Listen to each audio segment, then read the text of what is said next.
నువ్వు మారకపోతే దేశం వేరేళ్ళ చేతికి మారిపోతుంది. ఈ మాట ఎందుకు అంటున్నానంటే, ఇప్పుడు చూడుర్రి ఫ్రెండ్స్, అరుణాచల్ ప్రదేశ్లో ఈ క్రిస్టియన్ మైనారిటీలు వీళ్ళు ఏం చేస్తున్నారు తెలుసా? Thousands swear allegiance to the Christianity. This is a blatant move and just alarming to direct threat to the identity. Arunachal ప్రదేశ్ను ఒక క్రిస్టియన్ స్టేట్గా డిక్లేర్ చేస్తారట. అరుణాచల్ ప్రదేశ్ని క్రిస్టియన్ స్టేట్గా డిక్లేర్ చేసేస్తారట. నువ్వు లేవ్వకపోతే ఓ హిందూ, నీ జిందగీ ఏమవుతుంది అని అంటున్నా. జీతం కోసం తహతహలాడుతున్న ఓ హిందూ, నీ జిందగీ లేకపోతే నీకు జీతం ఎడికైనా వస్తుంది అని అంటున్నా. పేపర్ చదువుకుంటా ఏ దేశతో కూర్చున్నాయి బదల్తా, ఈ దేశం ఏం మారుతుంది అని చెప్పి ఫిలాసఫికల్ డైలాగులు కొడుతున్న ఓ హిందూ, నువ్వు మేలుకోకపోతే దేశమే ఉండదు, దేశమే లేకపోతే నీ దేహం ఉండదు, దేహం లేకపోతే నీ జీతంతో పాటు వచ్చే నీ పీకుడు ధనం ఉండదు, నీ ధనం లేకపోతే నీ ధర్మం ఉండదు, నీ ధర్మం లేకపోతే నీ ఉనికిడే ఉండదు.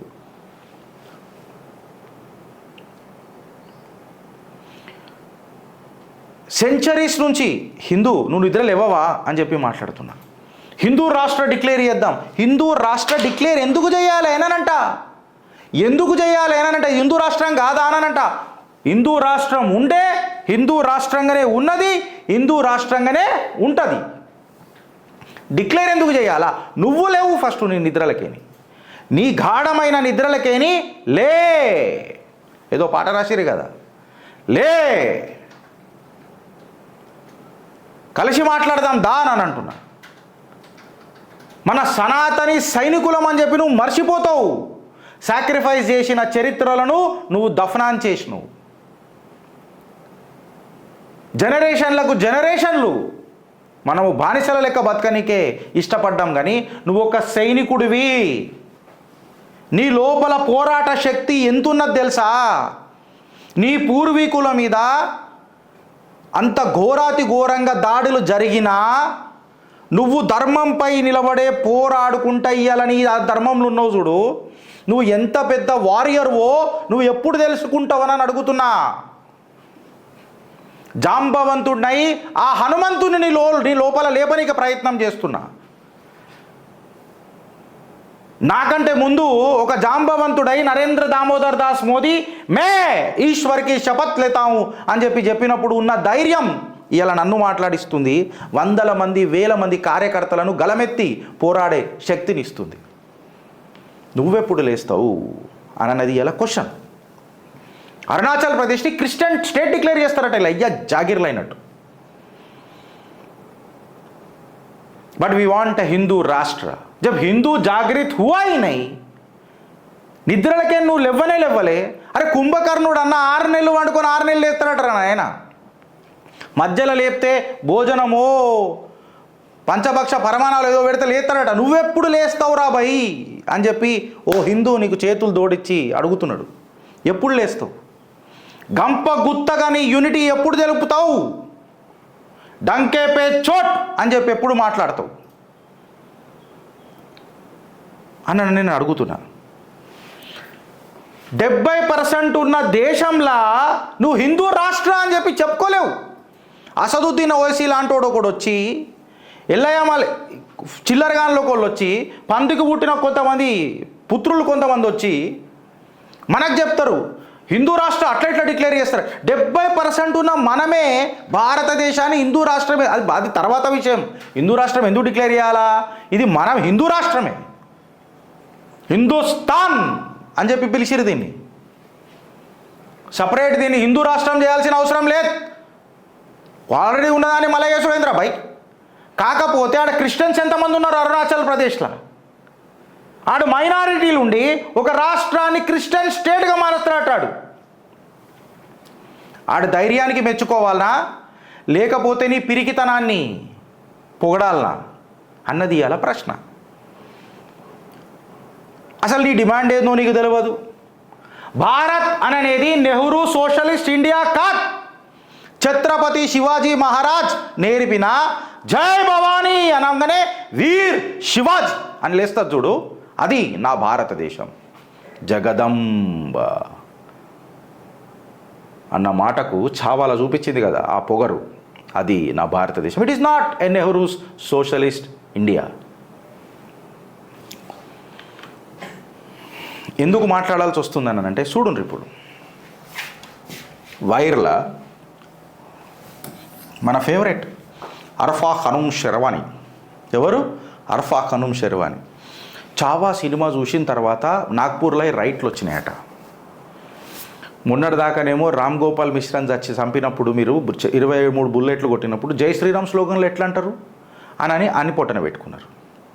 దానికంటే ముందు నువ్వు హిందూ గుడిలో ఎట్లెట్లా కడతావు, ఎట్లెట్లా కడతావు అని చెప్పి నువ్వు సంబల్లో చేస్తావు.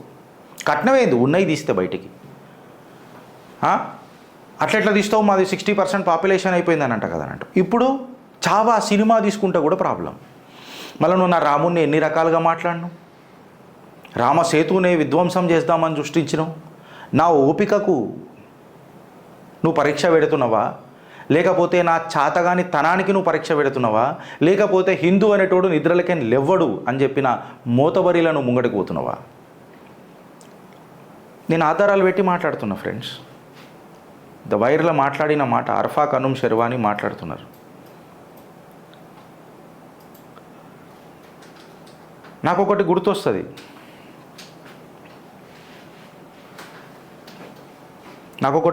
ఒక ఫేమస్ సేయింగ్ ఇల్లు రాసింది. క్రిమినల్తో సర్కార్ కాటేగా హీ, తుమ్ घूम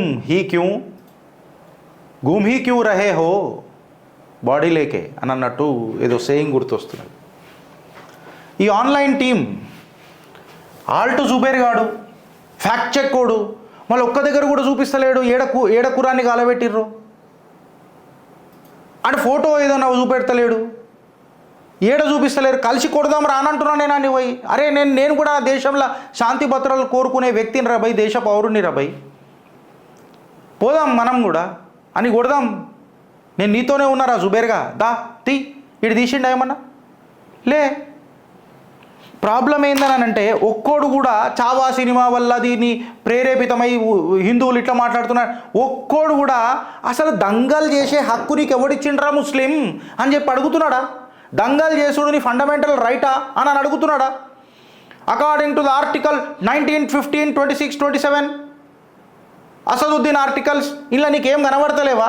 दंगे करने का जिम्मेदारी और जवाबदारी किसके पास है असदुद्दीन ओवैसी అని అల్ఫా ఖనూమ్ షెర్వానీ పెద్ద పెద్ద మీటింగ్లు పెడుతున్నది. రైట్ వింగర్లు ఏం మాట్లాడుతున్నారని చెప్పి నేను మాట్లాడుతున్నా. ఈ దంగల్ ఏంది అని చెప్తున్నా నేను. వీళ్ళందరూ కలిసి మనకు ప్రాపగండా క్రియేట్ చేస్తున్నారు, మనమేమో లైట్ తీసుకొని పోతున్నాం. ఇవి ఎందుకు మాట్లాడాల్సి వస్తున్నది అని చెప్పి మాట్లాడితే ఇవాళ దినం జర మహిళలకు అంకితం చేద్దామని అనుకున్నా. నిన్ననే చెప్పిన సెక్షువల్ ప్రిడేటర్ డైనాసిటీ మొఘల్లది. వ్యభిచార కేంద్రాలు ఇలా రాజరిక పరిపాలన, వ్యభిచార కేంద్రాలు, వ్యభిచారంలా ఎంత గలీజ్ నా కొడుకులు ఈ మొఘళ్ళు అంటే తల్లి వరుస లేదు, చెల్లె వరుస లేదు, భార్య వరుస లేదు, బిడ్డ వరుస లేదు, ఏ వరుస లేదు, కామ వాంఛ తీర్చుకునుడే ఇలా వరుస.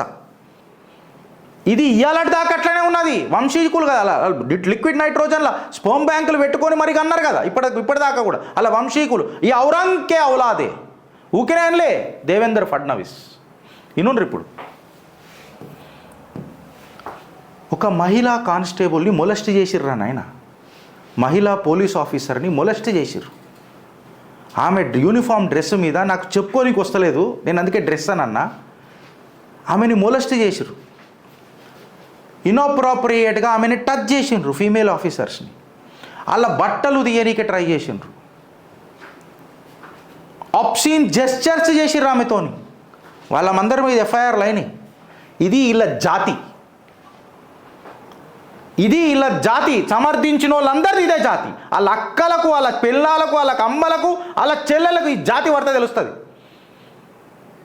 గిరీష్ నువ్వు ఇంత వల్గర్గా వల్గర్గా మాట్లాడతా. నేను ఒక పోలీస్ ఆఫీసర్ని, డ్యూటీలో ఉన్న పోలీస్ ఆఫీసర్ పైన నువ్వు ఇన్అప్రాపరేట్గా టచ్ చేసిన మీద ఏం మాట్లాడతాం? అని అక్కకో, అని అమ్మకో, అని చెల్లెకో ఇట్లనే టచ్ చేయాలని చెప్తా అని ఆడ నిలబెట్టి పిచ్చి టచ్ చేపియాలా.